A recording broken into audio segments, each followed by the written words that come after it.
अस्सलाम वालेकुम बच्चों। तो कैसे आप सब, उम्मीद करते हैं आप खैरियत और आफियत के साथ होंगे, यानी बढ़िया होंगे। तो आज हम बात करने वाले हैं रेजोनेंस। तो अगर आप लोगों को कोई मॉलिक्यूल दिया जाता है तो उसके किस तरह आप लोगों ने रेजोनेंस स्ट्रक्चर बनाने हैं और किस तरह उस मॉलिक्यूल के कितना रेजोनेंस स्ट्रक्चर्स हो सकते हैं, और उसके साथ साथ हमारे पास यहाँ पर बॉन्ड ऑर्डर किस तरह कैलकुलेट करना है रेजोनेंस स्ट्रक्चर्स के अंदर, और बॉन्ड लेंथ भी। तो सबसे पहले हम इसकी डेफिनेशन देखते हैं बच्चे, और उसके बाद हम इसके रूल्स को पढ़ते हैं। तो उसके बाद हम इसके स्ट्रक्चर्स को ड्रा करते हैं। सबसे पहले हम इसकी डेफिनेशन को देखते हैं बच्चे।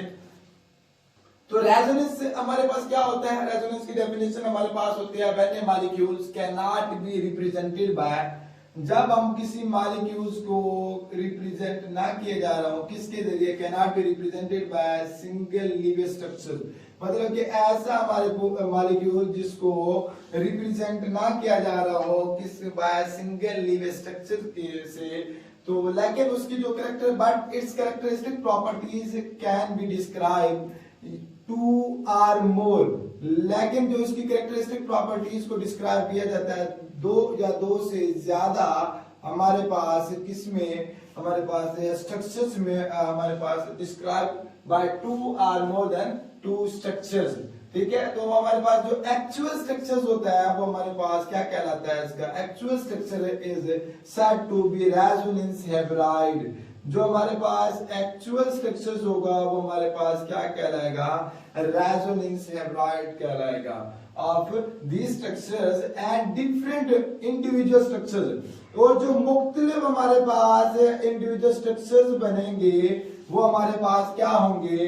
वो रेजोनेटिंग स्ट्रक्चर्स कहलाएंगे। क्या कहलाएंगे? रेजोनेटिंग स्ट्रक्चर्स या कैनोनिकल फॉर्म हमारे पास कहलाएंगे स्ट्रक्चर।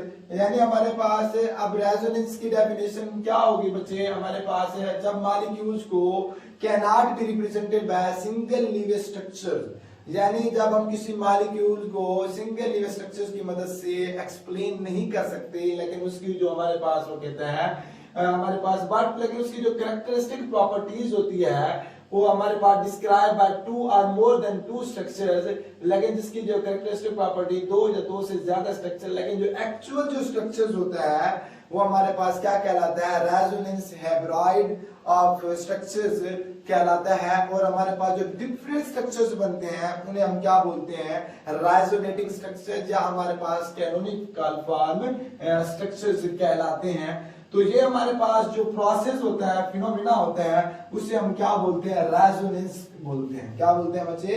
रेजोनेंस। ये थी उसकी डेफिनेशन। अब हम रेजोनेंस के बारे में सबसे पहले हम उसकी कंडीशंस या उसके रूल्स पढ़ते हैं, किस तरह आप रेजोनेटिंग स्ट्रक्चर्स को हमारे पास ड्रा कर सकते हैं, रिटर्न कर सकते हो।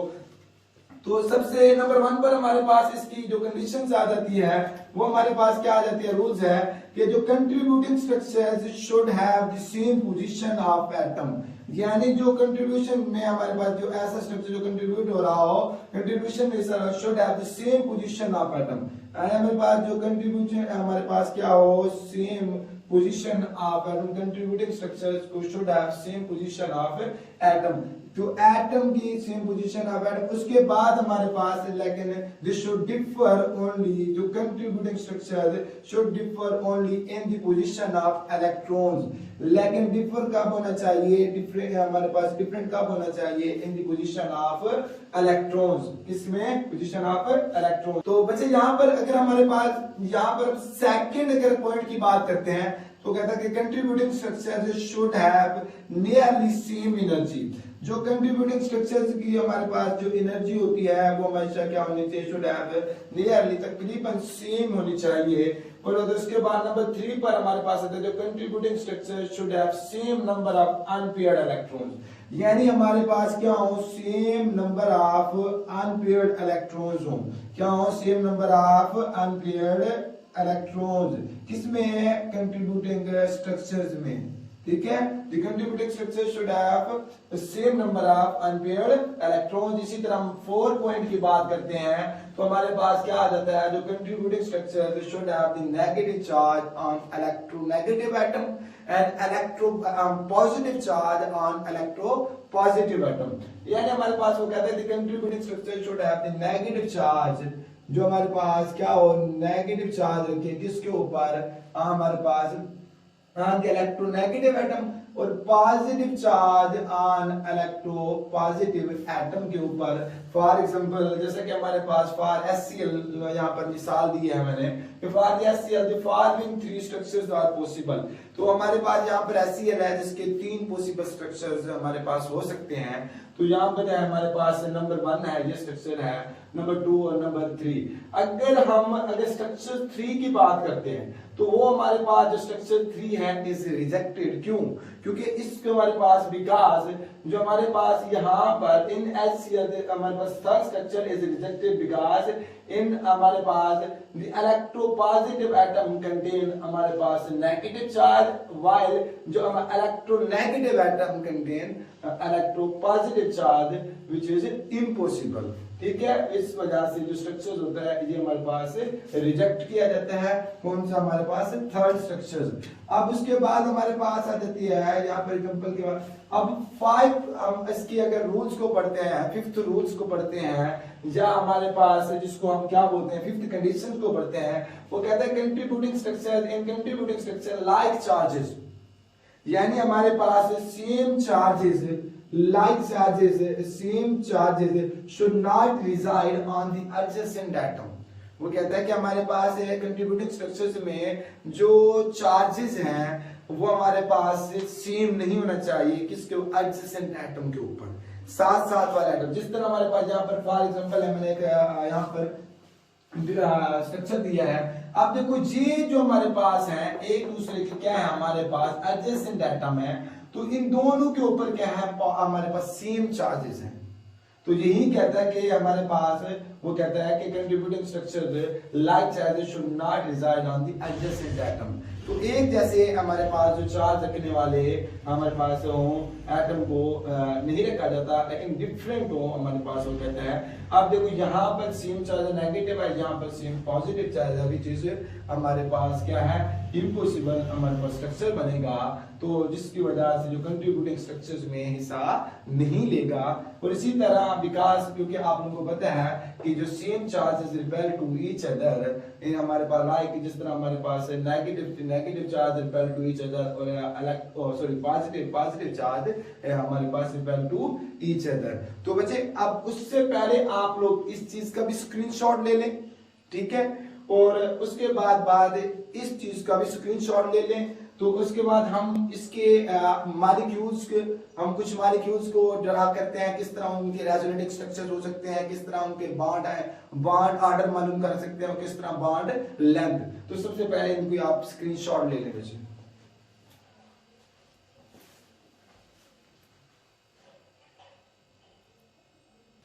तो बच्चों अब यहाँ पर कुछ मॉलिक्यूल्स लेते हैं जिनका हम रेजोनेटिंग स्ट्रक्चर्स बनाते हैं, रेजोनेंस हेब्राइड स्ट्रक्चर बनाना है, ठीक है। बॉन्ड ऑर्डर उसमें डिटरमाइन करते हैं और बॉन्ड लेंथ डिटरमाइन करते हैं, और किस तरह कोई एक मॉलिक्यूल दिया जाता है तो उसके आप रेजोनेटिंग स्ट्रक्चर्स कितने पॉसिबल हो सकते हैं उसको यहाँ पर हम बात करते हैं। सबसे पहले कोई एक मॉलिक्यूल ले लेते हैं, जैसा कि हमारे पास है, अगर हम O3 लेते हैं, ओजोन ले लेते हैं, ओजोन मॉलिक्यूल लेते हैं, इसके अगर रेजोनेटिंग स्ट्रक्चर बनाते हैं हमारे पास क्या बनते हैं, ओजोन के हमारे पास ओजोन मॉलिक्यूल के जो रेजोनेटिंग स्ट्रक्चर्स होंगे वो हमारे पास बनेंगे 2, बल्कि हमारे पास क्या होंगे, इसके 2 रेजोनेटिंग स्ट्रक्चर बनेंगे।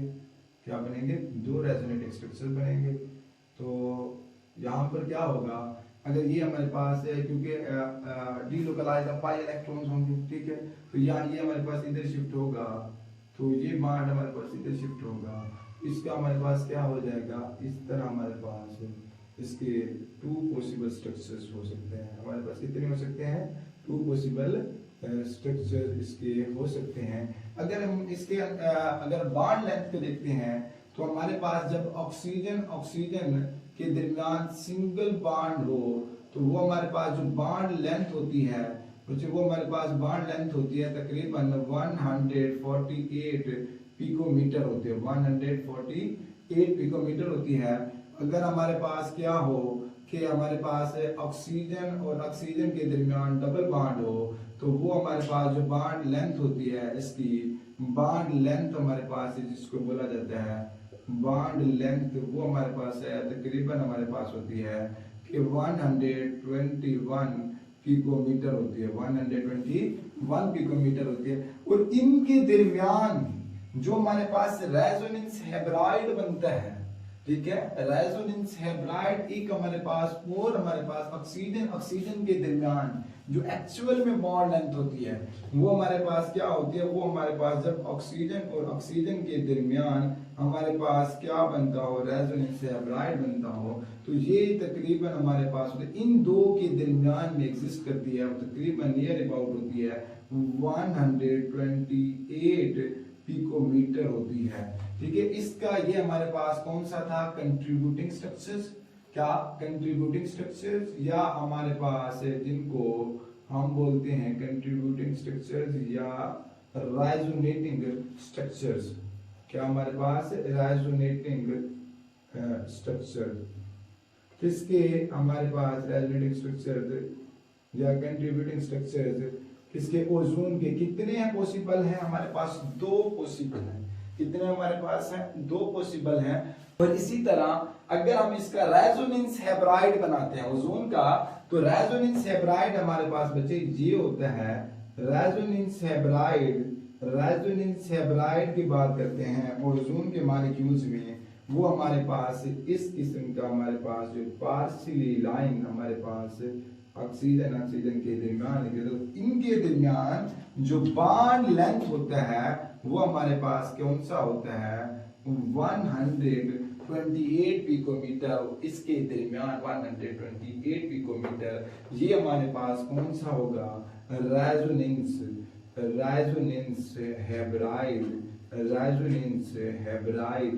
ये हमारे पास होगा, जिसमें इधर अगर हम अगर इसके अंदर इन कंट्रीब्यूटिंग और रेजोनेटिंग स्ट्रक्चर्स के दरमियान अगर बॉन्ड लेंथ को देखा जाए बच्चे, बॉन्ड लेंथ को देखा जाए बच्चे, अगर मैं इसको x ले रहा हूं, ये हमारे पास y है, तो इट मींस हमारे पास जो बॉन्ड लेंथ होगी कि वो हमारे पास x की क्या होगी, लेस होगी, किससे, हमारे पास y से, किससे, हमारे पास y से बॉन्ड लेंथ क्या होगी, लेस होगी हमारे पास x की, किसमें, कंट्रीब्यूटिंग स्ट्रक्चर या रेजोनेटिंग स्ट्रक्चर। अगर हम रेजोनेंस हैब्राइड में देखते हैं तो रेजोनेंस हैब्राइड के अंदर जो बॉन्ड लेंथ होती है बच्चे, वो हमारे पास क्या होती है, बॉन्ड लेंथ की बात करते हैं, x is equal to y, तकरीबन हमारे पास क्या होती है, सेम होती है दोनों के अंदर, ये हमारे पास 128, क्योंकि इधर हमारे पास x मैंने डबल लिया है तो ये हमारे पास y सिंगल था, तो डबल में हमारे पास क्या होती है, वो हमारे पास होती है 121 पिकोमीटर, जबकि हमारे पास y में बात करते हैं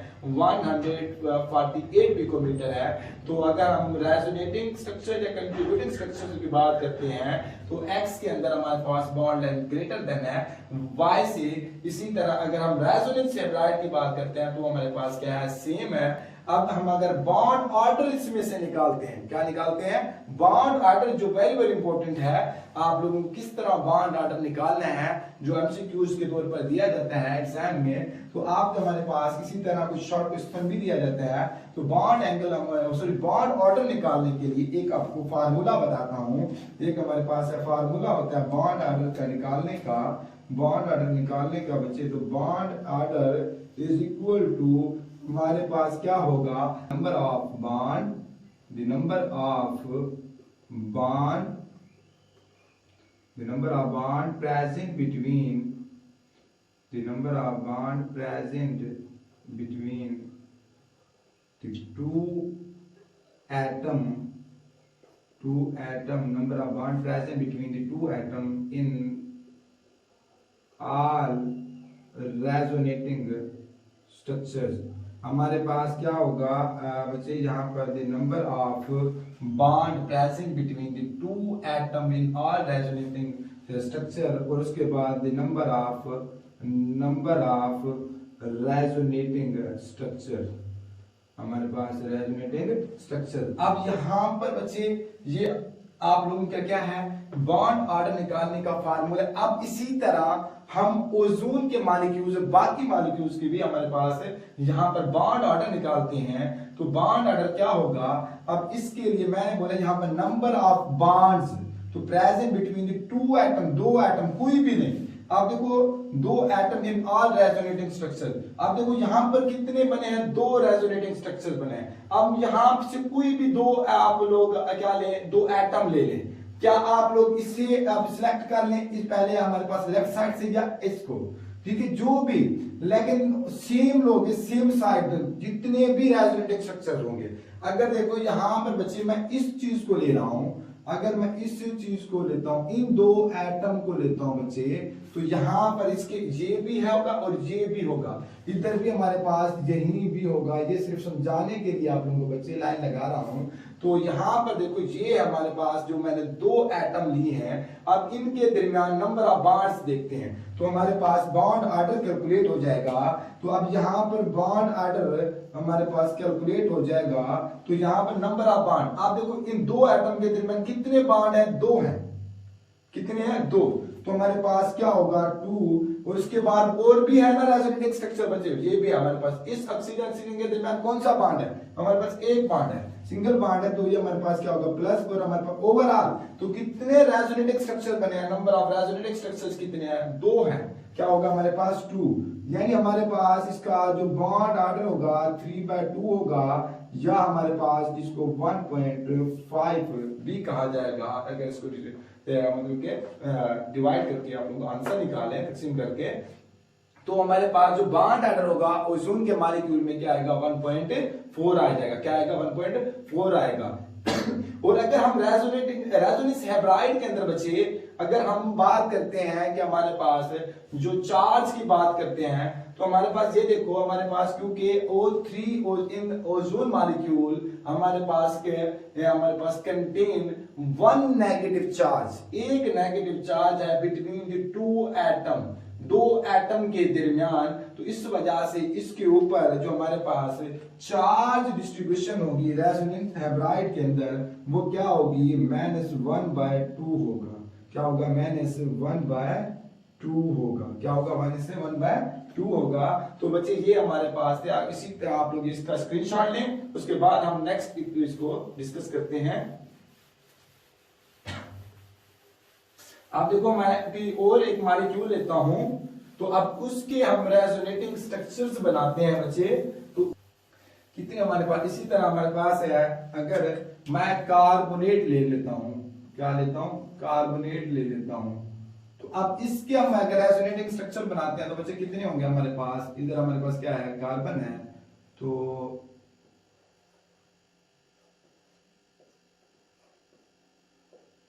एक तो हमारे पास ये स्ट्रक्चर बन जाएगा, और इसी तरह दूसरा हमारे पास अगर इसको हम इधर शिफ्ट कराते हैं तो ये हमारे पास इधर शिफ्ट हो जाएगा, यानी हमारे पास हो जाएगा यहां पर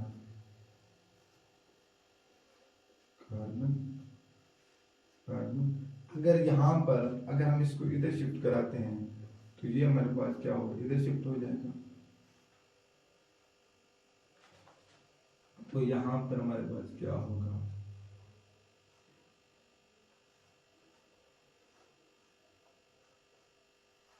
तो बच्चे यहाँ पर पॉसिबल हमारे पास 3 स्ट्रक्चर बन रहे हैं। अगर इसको और करते हैं फिर हमारे पास सेम वही आ जाएगा। तो इसके हमारे पास जो रेजोनेटिंग स्ट्रक्चर या हमारे पास कंट्रीब्यूटिंग स्ट्रक्चर कितने होंगे हमारे पास, कार्बोनेट के अंदर हमारे पास आ जाते हैं रेजोनेटिंग स्ट्रक्चर्स या हमारे पास कंट्रीब्यूटिंग स्ट्रक्चर्स, हमारे पास कंट्रीब्यूटिंग स्ट्रक्चर्स वो कितने हमारे पास हैं, टोटल है 3 है। कितने बन रहे हैं हमारे पास, कार्बोनेट के अंदर 3 बन रहे हैं। कितने बन रहे हैं हमारे पास, 3। अब इसका बॉन्ड ऑर्डर निकालते हैं, बॉन्ड ऑर्डर निकालते हैं। तो बॉन्ड ऑर्डर का क्या फार्मूला है, नंबर ऑफ हमारे पास bond present between the two atom in all resonance structure. तो अब यहां पर जे भी मान लो 2 एटम ले सकते हो, ये भी ले सकते हो, ये भी ले सकते हो, जो भी ले आप लोगों की मर्जी है। अगर ये ना इसी तरह हम जैसा हमने पहले लिया था, इसे ले हमारे पास राइट है और लेफ्ट साइड से लेता, आप लोग ऐसे भी ले सकते हो, राइट साइड से भी ले सकते हो, जैसे भी आप। अगर जैसे मैं अगर इधर से लेता हूँ, इन दो हमारे पास एटम को लेता हूँ, तो इनके दरमियान क्या है, डबल बॉन्ड है ना, दो ये हो गया, और इसके दरमियान एक है तो तीन, और इसके दरमियान एक है, तो ये कितनी हो गई, चार, यानी एक दो और दो, हमारे पास क्या हो जाएंगे, चार होंगे। इन दो एटम के दरमियान देखना है, तो क्या होंगे हमारे पास, फोर होगा, क्या होंगे, फोर। अब इसी तरह टोटल हमारे पास नंबर ऑफ रेजोनेंस स्ट्रक्चर कितने बने, थ्री बने। कितने बने हैं हमारे पास, तीन है। तो इसका बॉन्ड ऑर्डर क्या होगा हमारे पास, बॉन्ड ऑर्डर क्या होगा, इसी तरह बॉन्ड ऑर्डर 4/3 आप लोगों का आंसर होगा, 4/3 आंसर होगा। और या इसको आप डिवाइड करके भी इसका आंसर निकाल सकते हो। इसी तरह हमारे पास जो रेजोनेंस हेब्राइड बनेगा इसका, तो रेजोनेंस हेब्राइड की अगर बात करते हैं तो बच्चे कैसा होगा हमारे पास, तो रेजोनेंस हेब्राइड की बात करते हैं,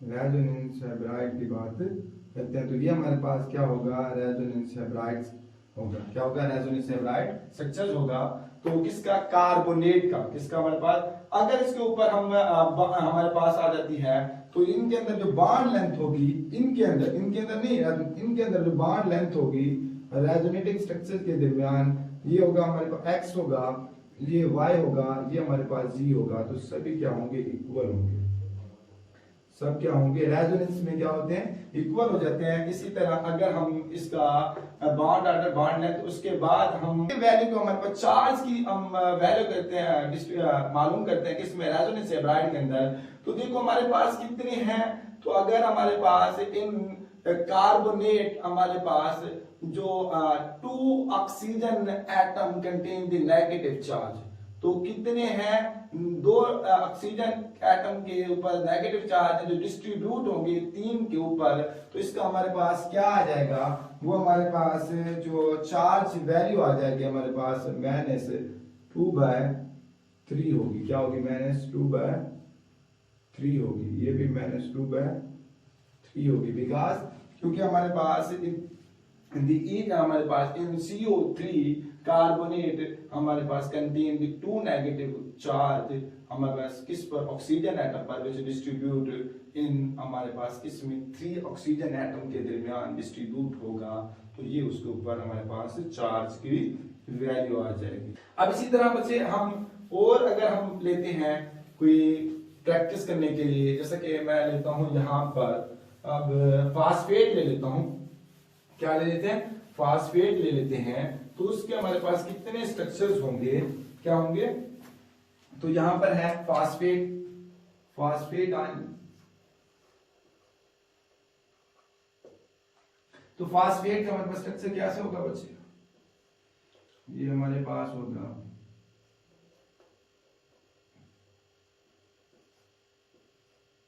3 नेगेटिव है ना चार्ज, फर्स्ट स्ट्रक्चर हो जाता है। आप देखो इसको इधर हम अटैक शिफ्ट हो गए, यहां से एक हमारे पास ये स्ट्रक्चर,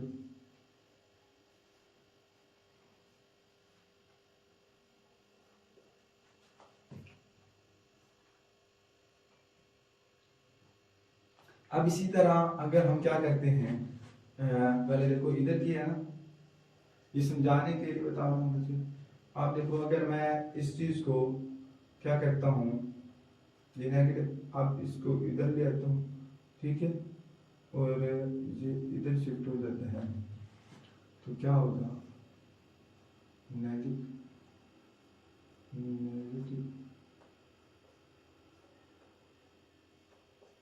और इसी तरह क्योंकि इधर हमारे पास होगा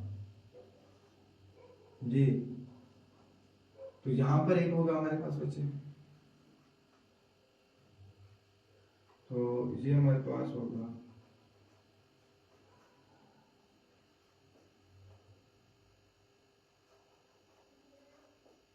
तो ओवरऑल अगर हम देखें बच्चे हमारे पास कितने बन रहे हैं, 4 स्ट्रक्चर बन रहे हैं।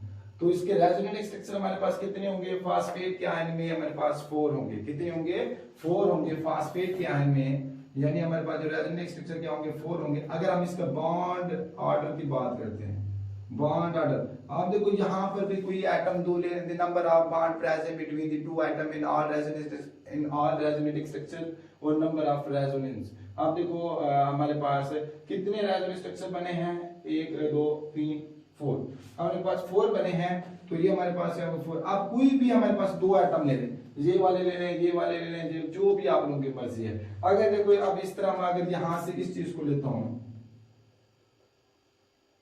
इसको ले लेता हूं, ठीक है। अब फास्फोरस ये हमारे पास एक ये है बॉन्ड है एक, और ये दो और हमारे पास दो, कितनी हो गया हमारे पास? 4 और 1 5। तो ये हमारे पास क्या होगा? 5 बाय हमारे पास 4 होगा, यानी 5 बाय 4 होगा इसका बॉन्ड एडर। बच्चे यहाँ पर हमारे पास जो बॉन्ड एडर आएगा हमारे पास 5 बाय 4 आ जाएगा। इसको आप लोग मजीद भी सिंपलीफाई कर सकते हो। अब इसी तरह अगर हम इसके रेजोनेंस हेब्राइड बनाएं, इसका रेजोनेंस हेब्राइड बनाएं, तो वो हमारे पास स्ट्रक्चर क्या होगा? रेजोनेंस हेब्राइड स्ट्रक्चर क्या होगा?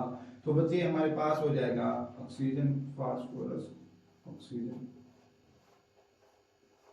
तो ये हमारे पास जो रेजोनेंस हेब्राइड होगा, जो पार्सली की हमारे पास यहाँ पर अलामत से रिप्रेजेंट किया जाता है सभी के बॉन्ड, तो ये हमारे पास क्या होगा? पार्सली हमारे पास होगा। इसी तरह हमारे पास ये क्या होगा? रेजोनेंस हेब्राइड बन जाएगा। अगर हम इसके इलेक्ट्रो हमारे पास नेगेटिव चार्ज की बात करते हैं, अगर इसके ऊपर चार्ज की बात करते हैं, तो हमारे पास इन फास्फेट आयन हमारे पास contain 3 negative charge which distribute over 4 oxygen atom, जिसको डिस्ट्रीब्यूट क्या होगा? 4 ऑक्सीजन एटम। माइनस हमारे पास ये क्या होगा? Minus 3 by 4 minus 3 by 4 minus 3 by 4 minus 3 by 4। और ये हमारे पास क्या होगा? x होगा, ये y होगा बॉन्ड लेंथ, ये हमारे पास z होगा, इसको हम क्या बोलते हैं? w। यानी ये हमारे पास जो बॉन्ड लेंथ होगी, इसके अंदर बॉन्ड लेंथ होगी वो क्या होगी? x is equal to y, y is equal to z, z is equal to w। यानी बॉन्ड लेंथ हमारे पास इक्वल होगी किसके अंदर? रेजोनेंस हेब्राइड के अंदर। किसके अंदर? रेजोनेंस हेब्राइड के अंदर। इसी तरह एक और हम स्ट्रक्चर ड्रा करते हैं बच्चे। यहाँ पर अगर कोई भी आप लोग को इसी तरह कोई भी स्ट्रक्चर दिया जाता है, तो आप लोग इस तरह डिटरमाइन इजीली कर सकते हैं। अब यहां पर जैसे कि मैं ले रहा हूं सल्फेट आयन, क्या ले रहा हूं? Sulphate ion. अब देखते हैं इसके अंदर हमारे पास कितने रेजोनेटिंग स्ट्रक्चर इसके पॉसिबल हो सकते हैं। तो सबसे पहले हम इसका देखते हैं सल्फर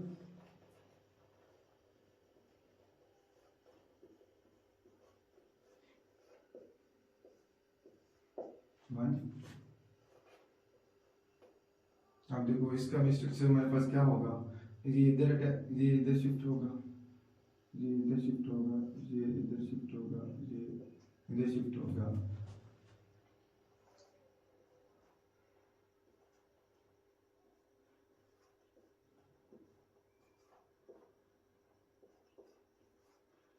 ठीक है। अब ये एक स्ट्रक्चर और इसका स्ट्रक्चर और बात करते हैं। यानी ये अगर इधर शिफ्ट होता है तो ये सॉरी ये इधर शिफ्ट हो, क्योंकि फिर वो दोबारा पॉसिबल वो स्ट्रक्चर हो गया, इसको इधर शिफ्ट करा लेते हैं। सल्फर ये हमारे पास तो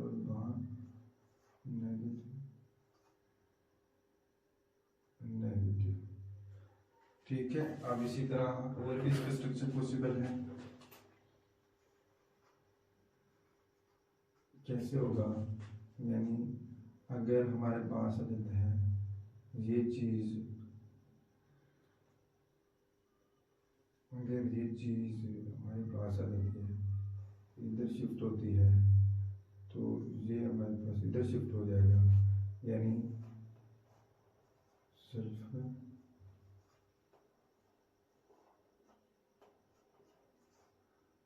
ये भी स्ट्रक्चर है। क्योंकि यहाँ पर नहीं बना था। और इसी तरह और भी है, इसका हो सकता है। देखें अगर मैं इस चीज़ को इधर कर देता हूँ, ठीक है, और ये इधर शिफ्ट कर लेता हूँ, तो क्या हो जाएगा, ऑक्सीजन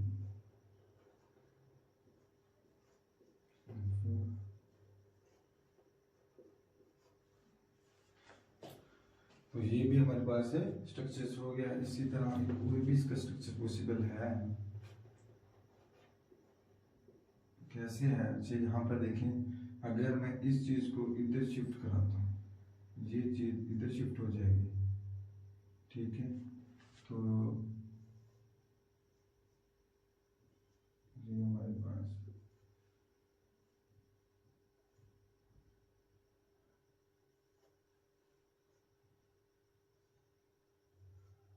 तो इसके बच्चे यहाँ पर देखें पॉसिबल स्ट्रक्चर सिर्फ और सिक्स ही बनते हैं, आगे हमारे पास नहीं बन सकते के अंदर, फिर हमारे पास वही बन जाएगा।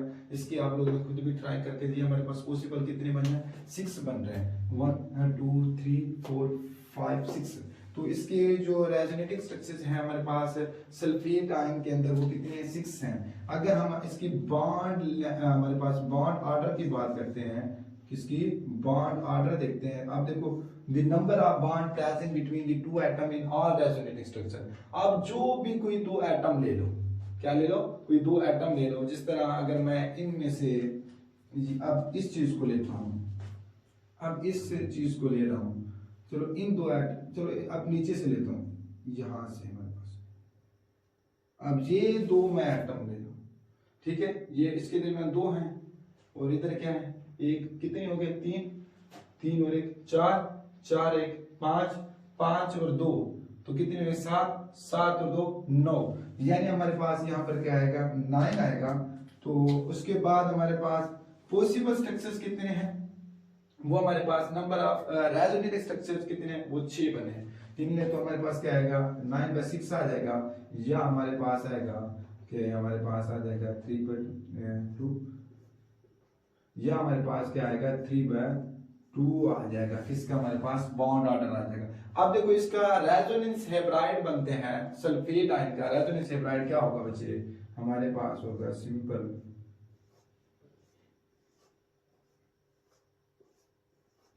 अब देखो रेजोनेंस हेब्राइड, इसके मैंने क्या बोला है कि हमारे पास between the two atom partially line लगाते हैं। अब देखो अगर चार्ज की बात करते हैं तो हमारे पास क्या है, 2 है। अब देखो हमारे पास इन सल्फेट आयन हमारे पास contain the 2 negative charge distribute कर रहा होता है, किसको, अदर 4 ऑक्सीजन एटम को, यानी हमारे पास क्या आएगा, हमारे पास -2/4 -2/4 -2/4 -2/, या इसे आप लोग -1/4 भी लिख सकते हो।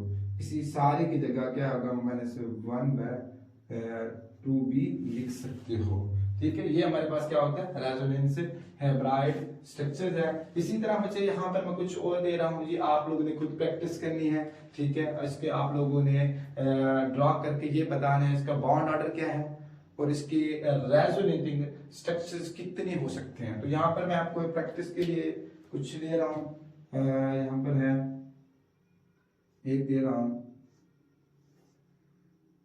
नाइट्रेट और नंबर 1 नाइट्रेट, नंबर 2 यहाँ पर दे रहा हूँ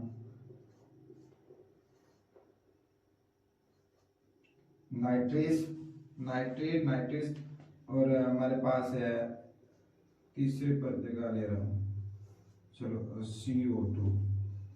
तो बच्चे ये आप लोगों ने इसके ये बताना है कि बॉन्ड ऑर्डर क्या है, ठीक है, कैलकुलेट करना है तीनों का बताना है। और उसके बाद आप लोगों ने इसका कमेंट के अंदर जरूर बताना बच्चे, और इसके रेजोनेटिंग स्ट्रक्चर्स कितने हैं, ठीक है, नाइट्रेट के, फर्स्ट के, नाइट्रस के और कार्बन डाइऑक्साइड के। तो बच्चे ये हमारे पास आज का लेक्चर था, तो प्लीज लाइक और सब्सक्राइब कर दीजिएगा और हो सके तो ये वीडियो अपने दोस्तों तक भी शेयर कीजिएगा। तो तब तक अल्लाह हाफिज, फिर इंशाल्लाह एक नेक्स्ट वीडियो में मुलाकात होती है। तो ये उससे पहले आप एक स्क्रीनशॉट ले लेना।